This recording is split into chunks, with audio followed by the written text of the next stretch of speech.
প্রত্যেকটা বাড়ি সেজে উঠেছে একই রকম রঙে। প্রত্যেকটা লাইট স্ট্যান্ড ফুলের মালা দিয়ে সাজানো হয়েছে। অযোধ্যা জুড়ে এখন শুধুই রামায়ণের থিম। পুরাণে বলা হয় রামলালার মাতুলালয় ছত্তিশগড়ের চাঁদখুড়িতে, আর নেপালের জনকপুরে জন্ম হয় সীতার। সূত্রে খবর, অযোধ্যায় রামলালার প্রাণ প্রতিষ্ঠা উপলক্ষে এই দুই জায়গা থেকে আসছে প্রচুর উপহার। যেমন প্রায় 3 কুইন্টাল চাল আসছে ছত্তিশগড় থেকে, প্রচুর ফল পোশাক আসছে জনকপুর থেকে। এছাড়াও নেপাল থেকে আসছে বিভিন্ন ধরনের গয়না, বাসন এবং মিষ্টি। মন্দিরের জন্য উত্তরপ্রদেশ থেকে এসেছে 2100 কেজি অষ্টধাতু। বডোদরা থেকে 108 ফুট লম্বা ধূপ। পাটনার মহাবীর ট্রাস্ট থেকে পাঠানো হয়েছে 5 লক্ষ টাকা মূল্যের সোনার ধনুক। অযোধ্যার রেল স্টেশন, এয়ারপোর্টের পাশাপাশি হনুমানগড়িতেও এখন তুমুল ব্যস্ততা। এই মুহূর্তে আমরা রয়েছি অযোধ্যার হনুমানগড়িতে। এর সঙ্গে কিন্তু বাংলার একটা অদ্ভুত যোগ আছে। এখানকার যারা মহন্ত তারাই কিন্তু হচ্ছে গঙ্গাসাগরে যে কপিল মুনির আশ্রম রয়েছে, সেই কপিল মুনির আশ্রম যারা চালান তারা কিন্তু এখানকারই মহন্ত।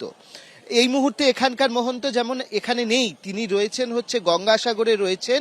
এবং এই মন্দির কিন্তু খুব গুরুত্বপূর্ণ। এই মন্দিরে এখানে প্রধানমন্ত্রী আসুন বা মুখ্যমন্ত্রী আসুন, তারা আসবেন। लगभग 200-300 होटल यहाँ पे बन चुके हैं, छोटे बड़े मिला करके, और पूरी अयोध्या इस कार्यक्रम को लेकर के बहुत उत्साहित है और सारे भारत और दुनिया के तीर्थयात्रियों को के लिए उत्साहित है और सबका स्वागत करने के लिए अयोध्या तैयार है। বাঙালি চিরকালই ভ্রমণ প্রিয়, আর বেনারসের সঙ্গে তার আলাদা টান। অনেকেই এখন বেনারসের সঙ্গে বেড়ানোর তালিকায় যোগ করে নিচ্ছে অযোধ্যাকে। বাঙালির যে ভ্রমণ সার্কিট, সেখানে কিন্তু নতুনভাবে সংযোজিত হয়ে গিয়েছে এই রাম মন্দির। এখানে আসছেন বহু মানুষ এই রাম মন্দির দর্শনের জন্য। ভেতরে হয়তো ঢুকতে দিচ্ছে না, কিন্তু বাইরে থেকে তারা যেটা তৈরি হচ্ছে সেটা দর্শন করছেন এবং এখানে রামলালার পুজো দিচ্ছেন, দিয়ে তারা ফিরে যাচ্ছেন। এখানে অযোধ্যা অল হোটেলস আর বুক, সেখানে আমরা এখানে ডাইরেক্ট চলে আসলাম লখনৌ থেকে আজকে সকালবেলা ট্যাক্সি নিয়ে।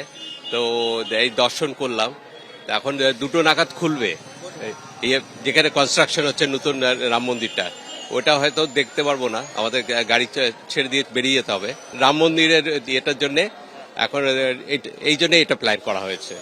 কিরকম লাগছে? খুব ভালো লাগছে, খুব ভালো, আর খুব আনন্দ লাগলো, কারণ ভেতরে রামলালাকে দেখতে পেলাম, খুবই ভালো লাগলো। এই জন্যই আসা, দর্শন করতে পেরেছি, এটাই আনন্দ। 22শে জানুয়ারি রাম মন্দির উদ্বোধনের পর পর্যটকদের ঢল আরও বাড়বে বলে আশা সকলের।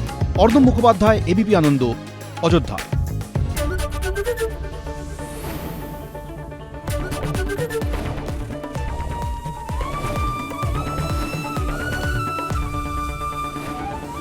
এবিপি আনন্দ, এগিয়ে থাকে, এগিয়ে রাখে।